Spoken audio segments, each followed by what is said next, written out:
On the mighty 1180 KCKQ, Reno, Sparks, Carson City, Nevada. You may also be listening online anywhere in the world at americamatters.us, or download that TuneIn app. Go to America Matters Media and carry us with you wherever you go on your smartphone. That's what I do. I've got it loaded up, and I've got my America Matters Media app, and I take it wherever I go with me. This is show 787. You've been coming together here on the station with me for 3 years, 3 months, 1 week, and 4 days. I want to thank you for that. You know, we got 1,711 correspondents in all 50 states. All 50. 1,711. That's amazing. They contribute regularly here. And 120 foreign correspondents in over 52 countries now. Want to thank you for that. Give me a call. Get involved at 844-790-8255. It's toll free. Or text me 775-237-2266. Got a few of them I'll be reading here momentarily. Let's go to the phones. Oh, we got a call. I guess the line is working. They have a single phone line out there in Silver Springs. Yes, out of the primordial ooze. Apparently the Chevy Dactyl chewed through the phone lines last night, and they had to have it replaced. But home of the longest continuous burning tire fire, where they're climbing out of the primordial ooze. No, it's not Jurassic Park. It's Silver Springs, Nevada. We have Aaron on line 1. Hey, Aaron, what's up? Hey, you know, with the weather last night, we had to break the crank out here this morning to get you on the line here to talk with you guys. Uh-oh. And it would only let me do 3 cranks. I don't know what happened there, but I had to do the 3 crank thing about 15 times before we got the connection working here. But, hey, you know, yesterday you said something about Coke and Monsanto. Yes. It is the Koch brothers. It is. It's called Koch Industries. Okay. And they were very instrumental in helping defeat. They dumped a ton of money on the Washington deal, $300,000 on the anti-labeling issue. Their largest, Koch Industries is the largest producer of nitrogen fertilizers, nitrogen-based fertilizers, sulfur bases, and ammonia. Mm-hmm. They also have, they also support Mike Pompeo. Of course, he is the representative that floated the DARK Act out of Kansas. He's the Kansas representative that Monsanto has purchased, and but they and they are also, Koch Industries is also responsible for financing and bankrolling the groups that protest and badmouth Dr. Oz. So that'll give you, and again, yesterday I had reported that there's some studies starting to come in, and here's what's happened. And we got to thank people. I don't know what the gentleman's name is, if it's a gentleman or a lady. We don't know it's a screen name, but Mr. GMO Roberts. The conversation is like it's male, so I'm going to say it's a man. But GMO Roberts sells. He sells glyphosate. That's part of what he sells to farmers and stuff. But he sells a generic glyphosate, and we can thank people like GMO Roberts because he's selling this generic product now, and it's not Monsanto's. So Monsanto has no control over the testing of the generic glyphosate. They cannot control the test. They cannot write the reports. Back 40 years ago, and this is now starting to come out, Freedom of Information Act, Monsanto's not able to bury some of this stuff anymore and manipulate the courts. Prime example, yesterday, up in Washington, Spokane River's polluted with PCBs. Monsanto's fault, they're saying.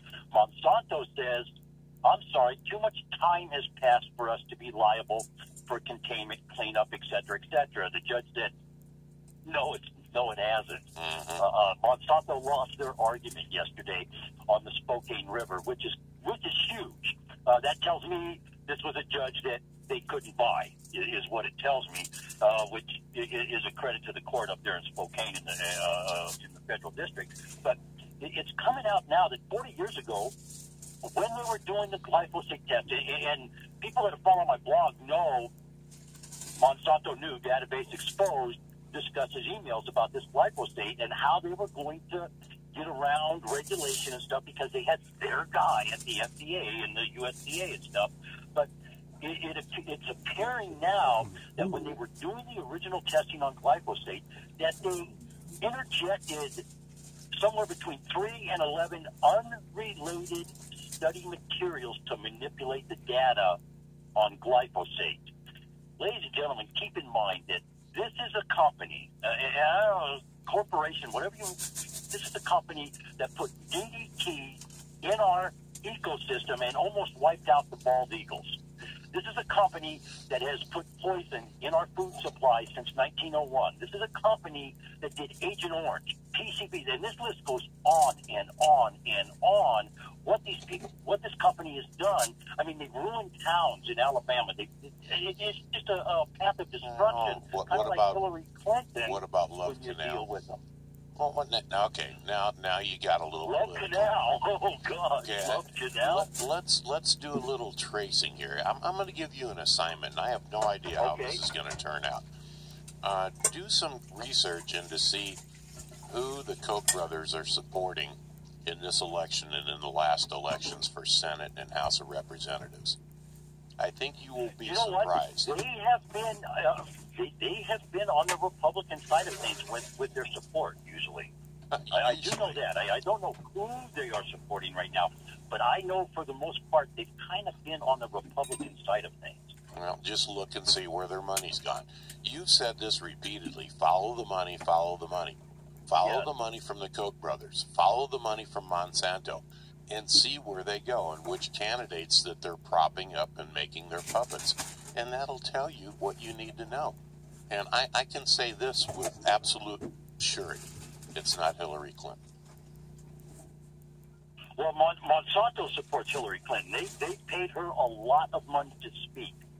And I think we all know that getting $350,000 to tell your executive board that don't call it genetically modified corn, call it drought-resistant corn. It's more palatable and you can sell it.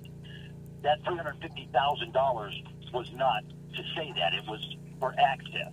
I don't think there can be any questions there. Monsanto, when you start chasing their money, it's not Republican or Democrat. It's both. It's whomever will accept their money. No, I think they're not just one-sided on that. I think you're missing the whole point here, though. During an election, they're supporting certain candidates that support their businesses and what they do. No regulations. They don't like the EPA. They don't like anything that has to do with their regulations. And they support certain candidates. You've said it repeatedly. Follow the money. All I'm saying is follow the money. Now, after an election, sure, they're going to have people come in and speak, and they're going to try to butter up to them because they supported their opponents on most elections. So they need to make nice because they want to continue doing business with, of all things, the federal government, state governments, and things of that nature. I mean, it doesn't take a rocket scientist here to figure that out. You look at the election. Well, that was, go ahead. You look at the election contributions. That's one set of facts. That tells you who they want to get in power.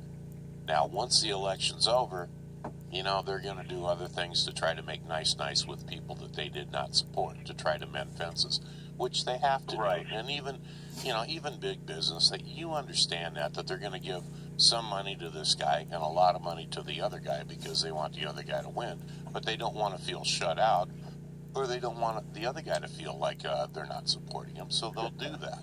You know, and they have enough money to do that. Dianne Feinstein issue. Yeah, but who are they really supporting? I mean, you know, go to the Secretary of State or the Attorney General. You kind of hit something right there with that question. Who are they supporting? I don't think it's a matter of who they are supporting. They're supporting themselves and their philosophies and their agenda. And like I said, when you start chasing money, it's Democrats and Republicans across the board getting money, and whoever can do the most for them. An example, Dianne Feinstein, in the last, I think there was something that came out in the last 10 years, she has accepted $1.6 million from the agrochemical industry, not just Monsanto or Syngenta or whatever, but from different companies affiliated in the industry. And of course, that was to do projects and stuff, and that's how it came to light, because she was kind of pushing work at her husband, which is kind of a taboo no-no too. But that's what you're kind of hitting right on what is going on. Whomever can assist them, that's their flavor of today. And yeah, we'll keep this guy on the back burner here and keep him happy in case we do need him. Now that's kind of they're good with the philosophy there. They're good with making nice after elections, but during elections, if you're a strong environmentalist and you're saying Monsanto, all right, Aaron is now running for Senate, all right, and you're running against whoever, this other guy. And the other guy's a pro, we don't believe in regulations. We don't believe in the EPA. We don't believe in science. That's all voodoo stuff. If it was in the Constitution, I'd believe it, blah, blah, blah, no regulations. Well, they're going to funnel a lot of money to him because he's the guy they want. They may give you some money, too, because they don't want to, tick you off just in case you win. But once you win and the financials come out and you go, well, look, they gave this guy $10 billion and they only gave me $500 million. You might go, I think they wanted him. Well, then they may hire you to come by and do a motivational speech or put in an appearance and pay you some money to make you happy. But the bottom line is, during the election campaign in the cycle, they were trying to get their people in so there's less regulations and less requirements and less verifying what, in fact, their products do and don't do. That's a simple fact. And you know what they consider that, Aaron? A cost of doing business. Has nothing to do with people. And, by the way, it's a tax write-off that everybody pays for. Yeah. And same with subsidies and stuff. That's kind of, something that just came in. I just got an email that is talking about, let me see here, gene sequencing being allowed in organic food. Melody Meyer, who represents the UNFI, largest distributor of natural and organic products, is pushing for gene editing, which is kind of experimental at this time. It's a new form of genetic engineering, something that we might want to keep our eyes on too. I don't know anything about it, so I can't comment bad or good on that, but it's coming in as a negative thing that, and again, when you talk gene editing, gene sequencing, whatever, you're kind of playing with Mother Nature there. So maybe there's reason people are raising a red flag on that right now. But that'll be something that is going to be on the horizon here in the next few weeks that you're going to be hearing about in the food supply, gene editing. I'll have to look that up too to see what it actually is. They could gene splice a buffalo gene with a chicken, and then you'd have like an 800-pound chicken. And that would solve the problem for, chicken manufacturers. Hey, you know what? Do you know how many? I wonder how many chicken fingers you could get out of an 800-pound chicken breast. Probably quite a few, huh? I'm thinking, maybe, I don't know, 2,000 of them. We might be able to feed everybody down there hanging out at 4th Street with an 800-pound chicken. 800-pound chicken, that's what we need, man. That's that good old gene splicing. It's either that, or if you want a racing greyhound that's faster than the rest, you graph a cheetah, cheetah body with a greyhound head, and you got the fastest greyhound ever. You kind of hit on something that's been rolling around in the back of my head for a while. If this stuff is so solid, how come somebody over there in the Middle East that's trying to break into horse racing hasn't pushed it in that arena? Yeah, well, maybe they have. have. That's something that's been in the back of my head. How come, you could make some serious money horse racing? Well, that's a sporting game. You only see it when it's successful. When it's failure, you don't see it. So, well, Aaron, we're going to have to move on, but how do we contact you out there at Holiday? And check out where the money goes, and you'll see what I'm talking about. 775-230-9915.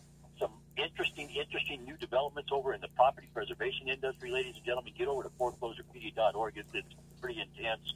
I'll probably be doing a podcast with him, www.Alladay LLC, on that World Wide Web.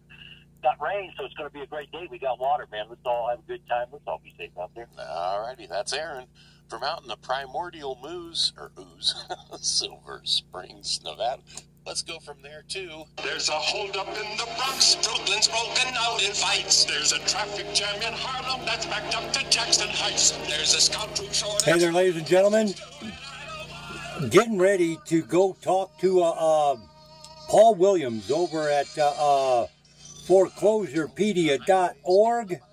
I'm going to give you a little sneak peek at tomorrow's broadcast on AM News. Will, I believe, let me see, the Copeland Act.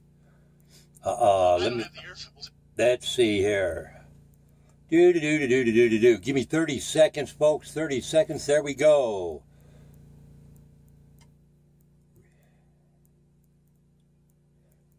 The Copeland Act. We'll be talking about the Copeland Act tomorrow on AM News. Hey, ladies and gentlemen, Tuesday night, go Cubbies. Go Cubbies. That's right. That's what I'm talking about. Keep your fingers crossed if you're a Cubs fan. I got you in my hearts right now. Let's have a great night, folks. Let's all be safe out there.